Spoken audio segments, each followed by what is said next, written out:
from Nick. As far as we know, it's coming.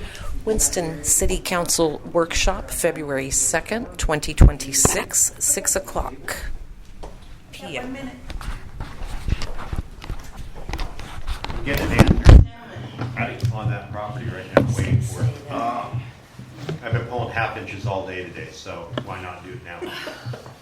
Well, it's about time you sit down and do some work, chief. I know. I hear you. Just joking, of course. I know you are. Just like, yeah, I talked to him about that property literally that after we got done with that. Thank you for coming to the work.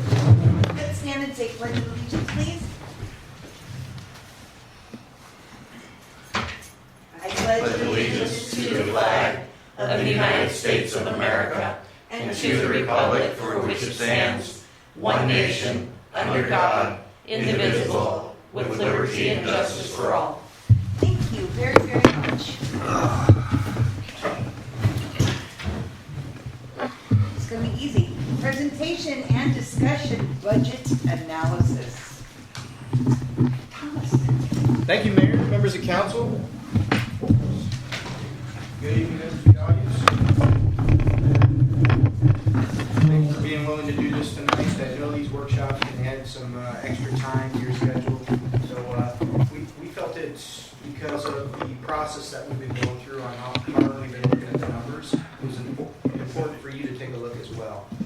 Now, the caveat to this is we've got a lot of spreadsheets. I don't mean to interrupt. Do we need the lights down? Can everybody see okay? Yeah. You see okay? Okay? Yeah. Oh, right. Okay. Okay, all right.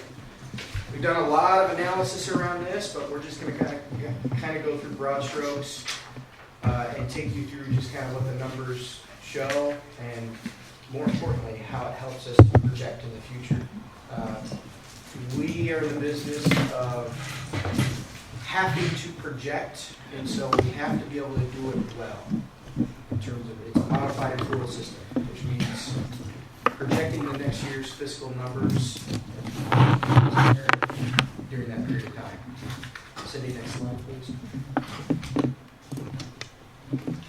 So, just to lay the platform here, shortly we're going to go into the budgeting cycle, so a little bit of what we're looking at tonight, just the overall budget structure. You know, you start with revenues, the revenues come in, we tab the expenditures, they go back to the public in the form of public safety, sewer, streets, parks, etc. That goes into maintaining, improving Winston, sustainability and growth. A pretty clear cycle. That's the city cycle. That's a budgetary cycle. And it's straightforward, it works, and it doesn't matter what kind of monetary system you're on. You could be on different cities do different cycles. There's a cash system. Ours is not a base accrual, it's a modified accrual, which means we kind of live and die on carryover. So at some point in the fiscal year at the end, we have to stop spending because between the period of July 1st to November 15th, we have to rely on our carryover to sustain operations. November 15th is the magic number because that's when our property tax checks start coming in. That's when we start getting large quantities of revenue funds. Next slide, please. Though, just to keep this compartmentalized, your budget has different areas in it. Different areas that cannot be commingled. Different areas that where you have to do certain spending in certain ways. For example, our general fund is set up to sustain and maintain the functionality of our police, our parks, the library, the court system. An aspect what we call non-departmental, city hall functions and such, and admin. The sewer, which is completely separate, funded in a completely separate way, legally has to be separate, maintains sewer maintenance and sewer projects. Pretty straightforward now. Street drainage, the same thing. It has to be separated. Street maintenance, storm maintenance, street and storm projects. Those are separate areas of your budget. That's why we go through, we have to approve them during the budget process separately. You have to, the budget director and the budget officer, you have to pass a motion on each areas of those budgets because it's required by statute because they are separate. Next slide, please. this aspects, understanding how revenues function are really important, because you think to yourself, and a lot of citizens probably think, the money comes in, you can use it for whatever you want. Well, that's how it works in your own personal bank account, but that's not how the city functions. That's not how we're required to do it by law. There's an aspect of restricted funds and unrestricted funds. Restricted funds are fees that you tab for a specific purpose. For example, if I charge you as a city a sewer user fee, the revenues have to be used on sewer projects. It has to be specifically related to the fee that's associated with it. Transportation, the same thing. We have a transportation fee. We have a storm fee. Those things. We have an ordinance that covers, let's say, our public safety fee. So these are just, for example, unrestricted funds. Well, we have a little more latitude. We can use those. We can send them in different directions. And So, go ahead. question, on that restricted funds with the sewers, all right? The state law allows that you can make an interchange, like transferring, using the police department for squad cars to move money over into the sewer, from the sewer fund into the police for the purchase of the cars. But you cannot do it with an inter fund, which like you cannot transfer money from the sewer fund into the URA. That's by statute. So therefore, if that is a restricted fund, how can you then transfer money, let's say, into the police department? You can only do that with non-operational funds in the sewer account, which means reserves. It's specifically tabbed only for reserves, because the sewer fee is an enterprise fund. We are required by law to use those funds. That's what we're telling the public. We're going to charge you a sewer fee. We're not going to use it on police. We're going to use it on sewers. So the law on its face says that, but there are workarounds, but it has to be money that's not tabbed for anything in your current fiscal operations, meaning basically reserves or SDCs. And you can only really do it, you can send it another direction if you do an interfund loan, meaning that it'll be That's what I'm returned. talking about. Yeah. Alone. Yeah, a loan meaning it'll be returned, So- even with a percentage. Okay, so therefore it's not considered, it's still considered restricted then? Absolutely. Okay. These are all, specific areas of, and this is just having to do with revenues. Revenues are kind of their own Right. animal. Expenditures are something different. But the revenues have to be factored in a very specific way. And that's why, you think to yourself, it all goes into one pot, why can't I send it? No. There are rules around it for a reason. And it's to keep the money flowing in the right directions. Not just from a law standpoint, but an ethical standpoint. You're telling them it's for transportation. Use it for streets, right? Next slide. Before I do I need to call Councilor Wiggins? Yes. That's a call from the mayor. Would you like me to call Councilor Wiggins? Yes. Okay. Yes, yes, please. Now, just real quickly, looking at our revenues, we're not going to spend much time on this, but I wanted to do a screenshot of this because this is how my revenue spreadsheet looks. It's a little busy. We have over 30 revenue sources, and this is just in the general fund. Okay? Now, this is just one of the revenue spreadsheets that I have, but you can see it takes quite a bit of analysis. It takes looking at the numbers. This is for 5 fiscal cycles. And it is in the general fund, every revenue source, including our net working capital, which is our carryover, and the total at the bottom. Then over on the right, it is essentially the percentage that revenue change has changed from year to year. Then there's an average at the end, and then I have what I call a safe projection in terms of percentage. It's a budgeting tool. You have to be able to look at budgeting patterns. The numbers tell a story. These numbers definitely gave some element of revelation. Now again, I won't spend very much time on this, but the blue bulk ones in the middle are averaging 5 years of just a dollar amount. The yellow ones on the right-hand side is averaging the percentage change. Both very useful tools for trying to project revenue. 21, 22 was a really good year. Yeah. Yeah, 22, 23 sucked. Next slide. And what does the exception mean on that? Is that mean that the average is, let's say on the one franchise fees is 16% with an exception of 10%? So your safe projection is that we will get an increase of 6.5%? Let's go back one, we can talk about that. Now, It's up right there. It's right there what he said. Yeah, I know it. no, it's not on this one, No, it's not on his this exception that he did. So which line item, you look, franchise? I just picked the franchise one, that's the first one up. Very top one. Okay, if where I it may- says average. Yeah. If I may approach.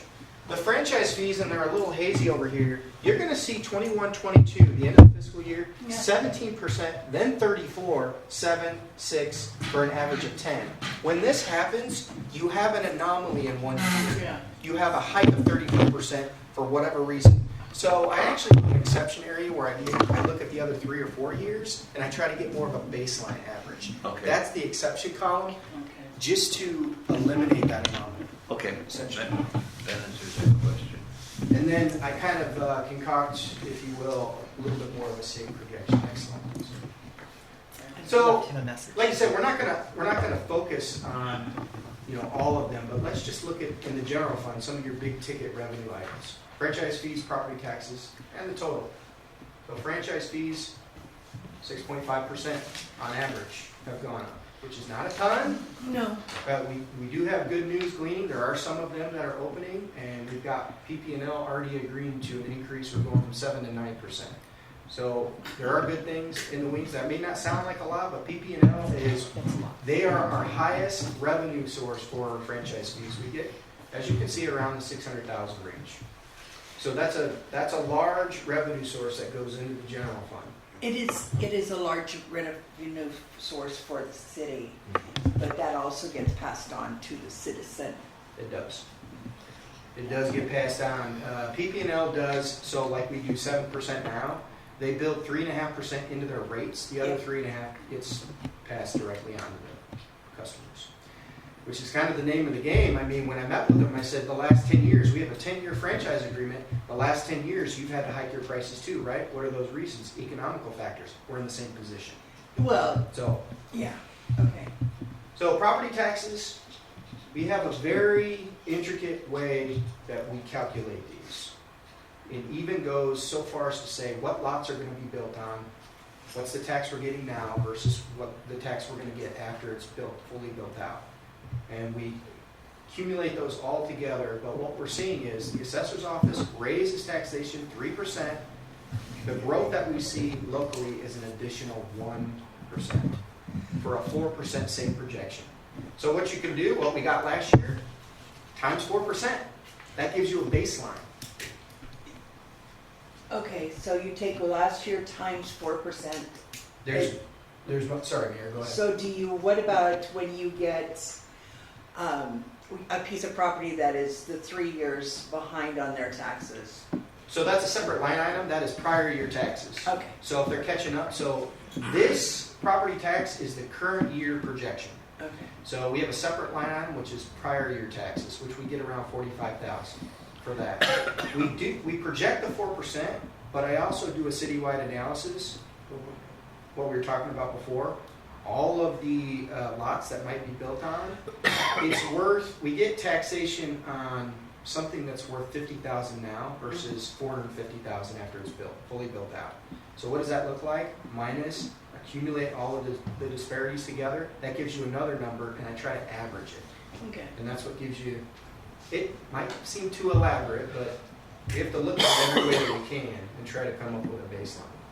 But we've been fairly accurate on this, 1.34 million. Next year, we're projecting 1.39, so about a $60,000 increase, which isn't a ton, but It's not, is it all Shorts properties up there? those are going to be 8 of those lots we're expecting him to build out this next fiscal year. So we're calculating that in. The reason why this is important to look at this, the higher your ticket revenue item is, if you're off, it could mean a lot, even by 1%, if you're off.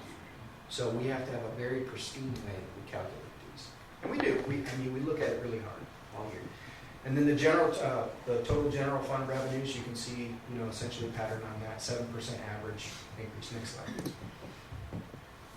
Moving to the expenditures, you can see this is just one of the expenditure spreadsheets. And each of the, depending on who you are, you do spreadsheets in a certain way, and they make sense to you, right? So all of these things are kind of helpful tools on budgeting projections, but just to let you know, this is how the real spreadsheet looks. We're not necessarily going to stay anchored on it. Let's go ahead, next slide, please. The takeaway on the past 5 years, general fund, average annual increase over 5 years. We have 5 areas of the general fund, 5 intricate areas. Admin has went up on average 4%, courts 5, parks 10, non-departmental -4 because that's been the area that doesn't have any personnel. We've tried to go there and make cuts in different areas to make things wash. And then police 9%. Next slide, please. That Why are non-departmental, the parks going up 10%? Is that 10% more coming in? Well, no, this is on the expenditure side, so it could That's be, what I thought. could be adding of staff, could be adding of, Are we doing upgrades to them? Like, is that what is built into these? well, this is everything. This is the percentage that includes materials and services, personnel, and capital. So we could have, over the part, I know we've got some equipment, there's a lot of things Okay, that go into okay, that. that's what, there you go, okay. Well, just the general cost of operation and supplies and everything coming in, fuel, the whole thing has an effect on that 10%. Yeah. Indeed. Yeah, go ahead. non-departmental is also the department Ann works in, Yeah. just so you know. Not in there, no, because that's fairly new. We invited it. So moving to the sewer and street fund, and I put those together for the interest of time, I put these together. So these are the other parts of the budget not associated with the general fund. So the sewer user fees, you can see your good decision making here. Average 18% over 5 years. It went from 1.2 in 2021 all the way up. You can see it was stagnant there. Mhm. From 2022 to 23, we went backwards with revenue. It was so extremely stagnant in that regard. We lost money, which, folks moving out, whatever it may be. But then from 23 to 24, you can see you started to do some decision making that really benefit the interest of the sewer fund. It jumped $118,000. And then from 24 to 25, it jumped $352,000. So are we still gonna have to do that increase this year? I wouldn't be able to tell you until closer to the first of the fiscal year. I know that just like we planned, whether it be, I can tell you for sure, transportation and storm, we can't ignore those. That's a $2 or Not $3. talking about that. So there's going to be increases, but I don't think they'll be in the sewer. Okay. Well, we got that sewer fund, the sewer rates for the the RV parks. camps. That's probably really not factored into that for 26 on the increase, because that didn't start till December. My spreadsheets have them factored in. That's why you can see what we Yeah. got last year is 1.706. I'm projecting 1.919 for this year with the RV park changes. Okay, so that's a factored big in. jump there. Huge, yeah, that's It's a right. big thing. It's a big jump. Yes, just in the sewer, it's $48,000 in fees all year. It's almost 50 grand that goes to the sewer. Substantial. Can I ask? Since there was initially the $1 increase that had been Mhm. pushed aside, and it's been revoted back in, wouldn't it be prudent to keep including that since everybody's used to Mhm. it, instead of having to jump like $5 Mhm. like we did before, or some percentage? I'm just thinking of as a citizen, as a shock Yeah. value. Yeah. I don't know. In the interest of, and that is the plan, in the interest of time right now, I can tell you that Okay. we have an engineer doing a rate study on the transportation side, and they are probably going to recommend more than $1 change, but we will sequentially tackle that, maybe do $1 something, but eventually you do get it on the CPI, the Consumer Price Index, and it's a nominal increase to keep up with inflation. Which is just That's sensible. Yeah. Yes, It's livable. it's Yeah, what most exactly. jurisdictions do. Yeah. Just we're still playing catch up. I mean, all this time we've been making adjustments to the sewer and to public safety, all that stuff. Our transportation of storm, we've done nothing on. Well, and the street gas, that little increase is going back out for a vote. Yeah, but you can see without it, Yeah. Mayor and Council, No, 2% average increase over 5 years. And our plant upgrade fee, which that makes sense because we just tab that in because we needed to make our debt service for the improvements we made in 2014. So those have just went up kind of a nominal tick. You'll notice about 10 grand over 5 years. That's all. That's we not did. bad, you know, Yeah. that's really not bad at all. That's some really good maintenance going on. Next slide, please.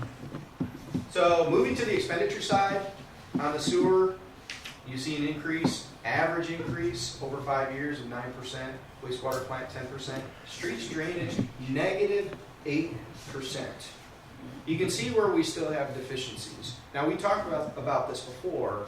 At some point on the dais, there was a council like you that passed a motion to walk back the $1.50 fee on residential services to $1. And we haven't quite found those records. We know that there were no resolutions or ordinances passed to change that fee. So now that's why we have an engineer out of, well, we don't know if we'll use her, but we're broaching an engineer out of Eugene that handles the transportation side of it. And she's going to do a rate study to tell us empirically, what, like we did with the sewer. She's going to provide us with the rate study. So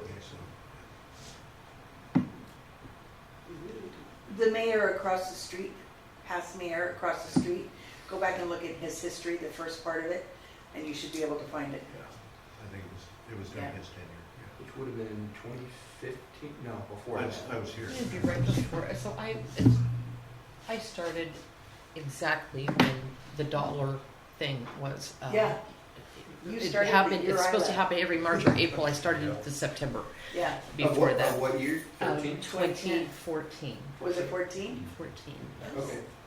And I was on here that and I thought- dollar was voted right after you stepped. Right after yeah, Mhm. right I know, after so I know where that So part it's of it is. that one I over don't there. know what.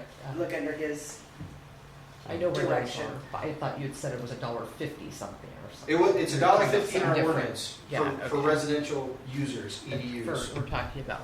And street- initially, we were just going to look at the commercial side of it because it's different for them. They get charged based on how many trips and how many business they are. Right. Because people come and day all day long, they come and go. So that, there's a difference there. But negative 8%, that means that we're not even towing the line. no. We're going back. And if you listen to our listens, we're not. But let me tell you, after driving back from Kelso, Washington today, our streets are paved like gold. They are perfect. Feel the same way when you drop down into California. I'll Everything tell just you what, changes when we you have come good streets. You want to have Next slide, please. So, budget sustainability from here, not just using the numbers and looking at the numbers, because we can inundate ourselves with numbers all day long, but we also have to have a really good program that we put in place the entire year. Now, I like to call it all year long budgeting. Like, we have that necessity internally. We have to budget all year long. So, you have this time scale, right? Where you start on July 1st and you end on June 30th. But we're doing things at certain portions of the year to ensure budget sustainability.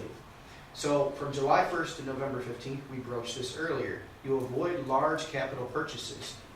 Why? Because our large revenue sources are not coming in yet, and we're basically towing that line with carryover. At the end of the day, we do have a primary checking account, and it's got the majority of our funds in there, with the exception of local government investment pool funds, which is where state operations like to put their money, those types of things. So we have to avoid those between that time period. Doesn't mean we can't order it. Like if we're going to order a police car or something of that nature, you can order it anytime you want. But you really want to pull the trigger in terms of purchasing it, sending the funds after November 15th. So Ann doesn't pull her hair out playing numbers games. And a lot of cities do this. I checked one. You have to be really careful during that time period. So Christmas to April Fool's Day, right on. Yeah, I mean, this is the same exact process for if you're looking at doing, large projects that didn't bleed over from the previous fiscal year. So like the siphon is going to do that, so that's one of the exceptions. But if I were to say, Andy, we're going to put $1 million in mainline replacement for sewer, he would be happy, but he would be thinking in his head, I don't have any plans engineered, so what am I supposed to do with that? Sit on it and wait. It will happen. So a lot of it during this time period, we have to do formal preparation in terms of getting those plans, being prepared to springboard when the money is there. So during this time period, that's kind of what you focus on, and operations. Again, you toe that line, and then from November 16th to April 1st, we can open it up a little more. We can look at doing large capital purchases, whatever we put in the budget. If it's a police car, if it's a large piece of equipment, whatever it is, if it's really thousands and thousands of dollars, including projects, then you really kind of want to do it during this sweet spot during the budget year, as to not cause a detriment. We keep focusing on July 1 to November 15th, but you look at, in the general fund alone, about $600,000 is a good amount for your carryover. Why? Because that constitutes 5 months. 5 months is about 38% of your budget. We make about $4.5 million. You times that by 38%, you get $600,000. That's what you need to sustain operations. It's your prudent reserve. Yeah, you got to have it there. And you got to make sure to spend according to what you have. So once you move into that November 16th to April 1st, that's when you can look at opening it up and looking at capital purchases and projects a little more. And then from April 2nd to June 30th, we have to look at reduced spending. We have to look at analyzing what our carryover is going to be for the next year. And when we stop spending, that helps us just to kind of come up with that amount that we're going to have. Now, when you look at materials and services in that area of the budget, I would like to get to a point to where we can avoid this, but it's what we call nickel and diming, right? I hate doing it to the department heads. Hey, Andy, how much you going to spend? How much you going to leave in your office supplies that has $2,000 to start with? You've spent $800 right now to date. Will you stop? These guys should be able to facilitate the full method, at least of their materials and services. And we can be as strategic or surgical with other things as we need to. So focusing, as we start moving past April 2nd and we start going through rounding out our budget for the next year, reduction in spending is just your common method in any city. It's just the world we live in terms of when you need the carryover. Some cities don't have to deal with it because they have enough reserves, they have enough capital. I swear I'm not mad, I'm not throwing this, but they have enough capital that they don't have to. In a city our size, we do. It's just kind of the world we live in. It's living paycheck to paycheck.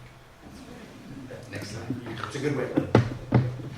So, in conclusion, the idea of looking this hard at the numbers, and I'm happy to send any council member copies of the spreadsheets. We have spreadsheets on every area of the budget, and they're very busy, they're very comprehensive, and there's a lot of projecting going on. But it's important to use the data accurately to project for next fiscal year.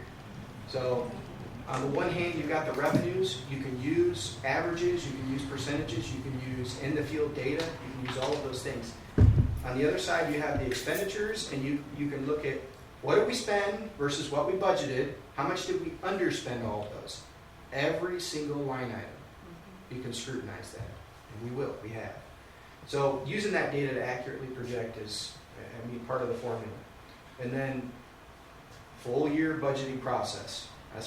That's what we're doing internally. You guys, we get to spare you of that. You don't necessarily have to do, but that's just kind of falls into us. Stringent monitoring, surgical adjustments. We have to make those adjustments.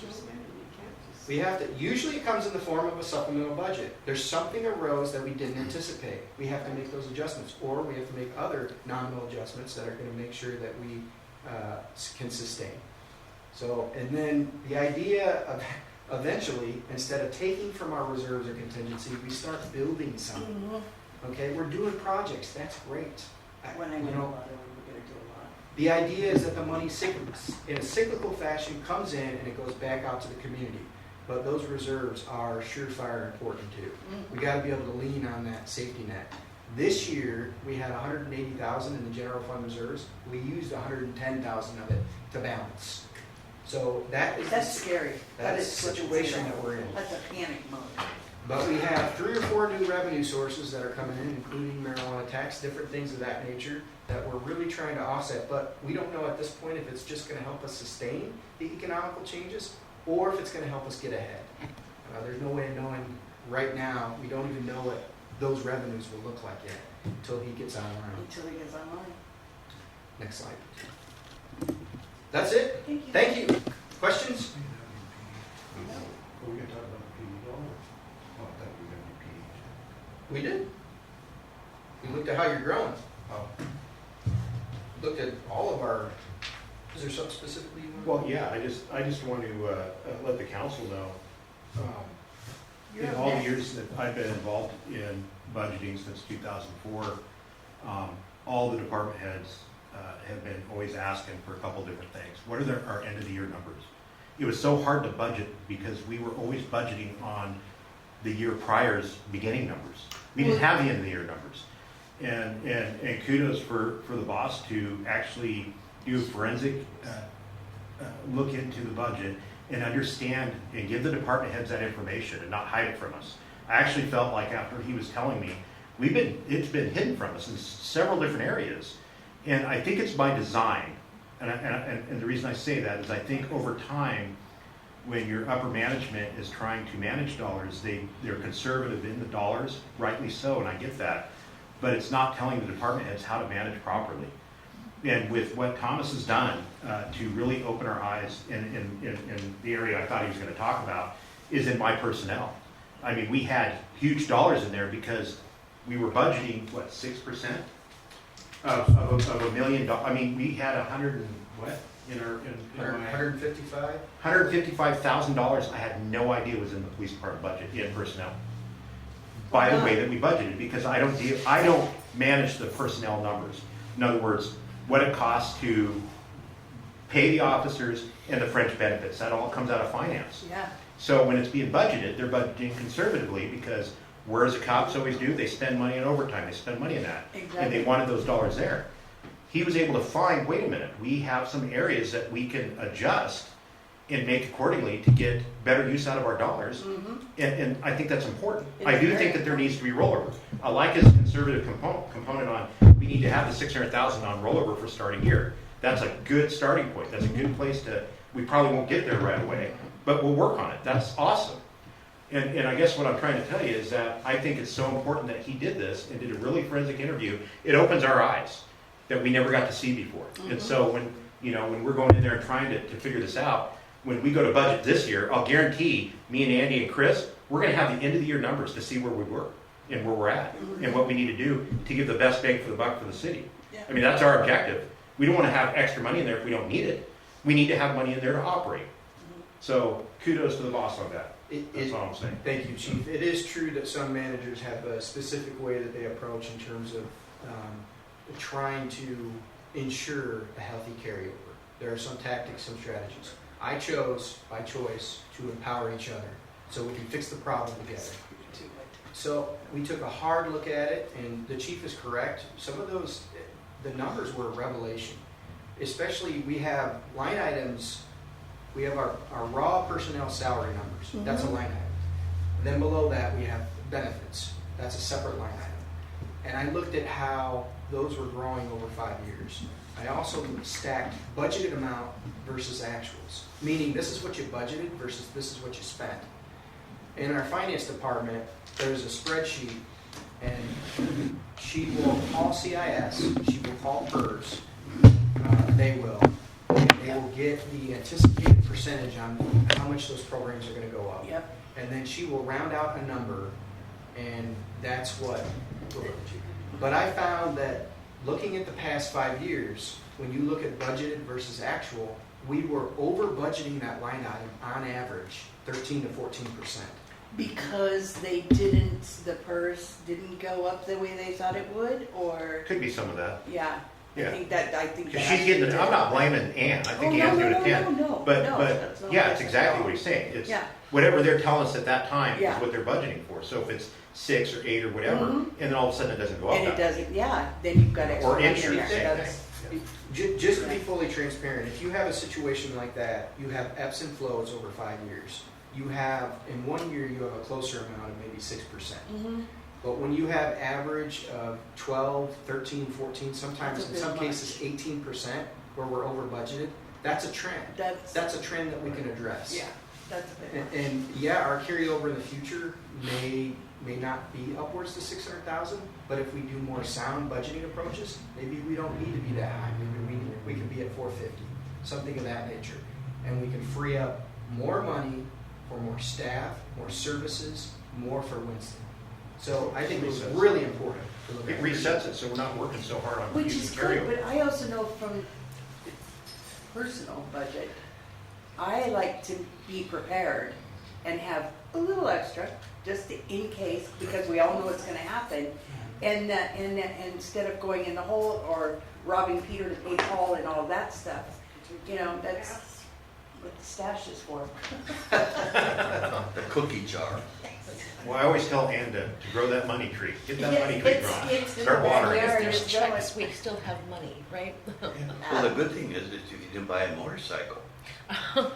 Mayor, if I may, I'd like to give Andy an opportunity to. Yes, Andy, please Yeah. talk to us. Oh, no, I think I agree with the chief, of course. You know, there's been an eye opener on budgeting, like 100% with that one, because it's, you only know what you know, right? Mm-hmm. We only know what we know. Mm-hmm. And it's, you know, we really try to bring the best bang for the residents. It's all about trying to save money. So one of the things we're looking at is we call it low-lying fruit, street lights, for example. Mhm.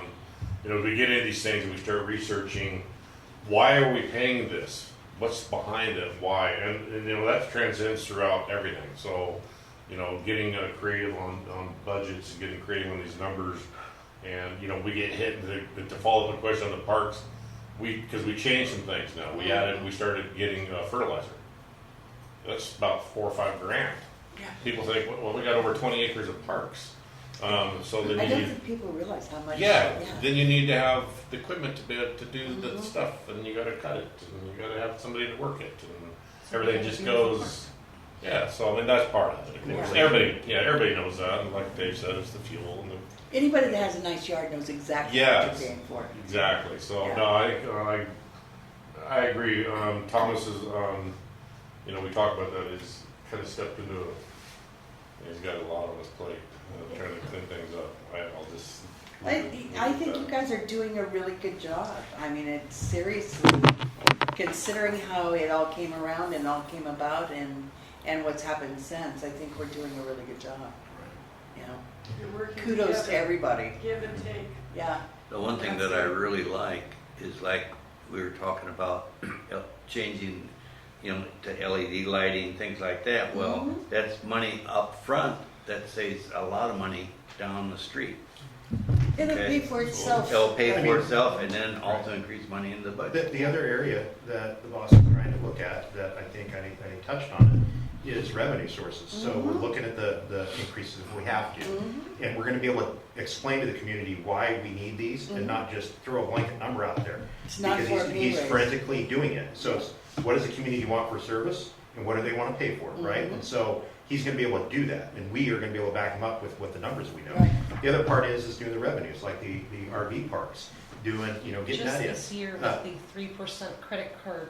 Yeah, the credit card thing. I mean, Machine. there's so many Yeah. areas that we're looking at, We trying to went create for revenue. so long. I'm in the to courts not now, do that, but- thick and thin, I'm in the courts, and I'm Mhm. finding out my objective and goal, just to give you an example, I'm gonna start giving reports on it during my report to council, Yeah. is that I want our courts to break even. We have over $1 million in debt that owes the court. Yes. Over $1 million.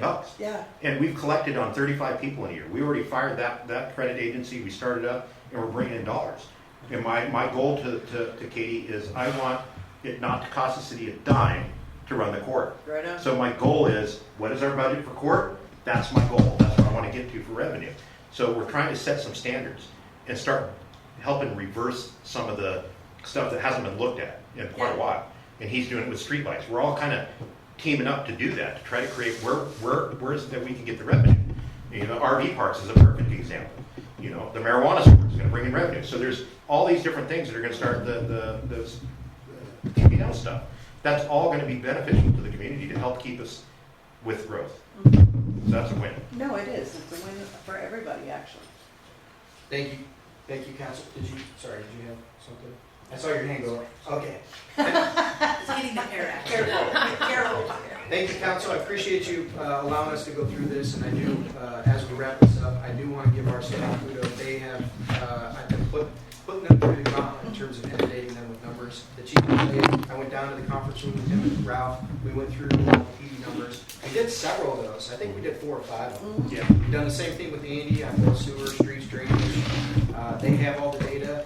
We're just kind of moving back and forth, figuring out how that we're going to approach all this in the future. But the information is important. It empowers us to make better decisions. I wish this could have been also in your general meeting sometime, brief, not so deep, but so people will understand what you're doing. When all they see, at least what I'm seeing from people that have talked to me, is that, oh, they're raising the price and then just going crazy over it. And they don't know the background. They gotta understand inflation too. I mean, everyone's taking a hit on it. Yeah. And that's now hitting us. Not We're just seeing it in our numbers. We're seeing the inflation costs. My uniforms for my officers used to be $50, to give you an example, for a shirt, and $50 for pants. They're $100 a piece now. Yeah. I didn't budget for that. I'm upside down on that already. Yeah. It's stuff like that. It is stuff I that know, we but didn't people expect. don't seem to understand that. Is there a way that we can put that in a newsletter? Because it'd be kind of lengthy to do. Yeah. Or like you did like you did the property tax thing. Mm-hmm.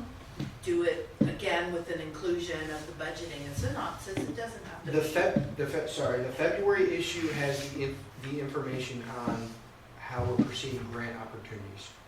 Okay. Your last Excellent. workshop. The next one, we can essentially do broad strokes on this, Yeah. and I can do it in my manager's message. That would be great. That way they can, and some will understand it and some will appreciate it, and others it Not won't make a everybody's gonna difference. do it. No, but it was some, and maybe that's an improvement. Well, yes, that's true.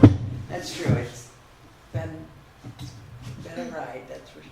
Yeah, well, I appreciate the time, council. We're gonna keep turning the wheel on this and doing everything we can. I could say we need to get to a point to where it would be a waste of money to get an audit, because if they came in, we've looked at everything. Every additional revenue source, everything we can do in terms of tightening up the nuts and bolts of our process. And we're gonna continue to do that. That's what we do, and to try to round out a better budgeting approach. Thank you for your time. Thank you. Thank you. Thanks for all. Do we have anything else? workshop adjourned. Thank you. Workshop adjourned at 6:42. Thank you guys for being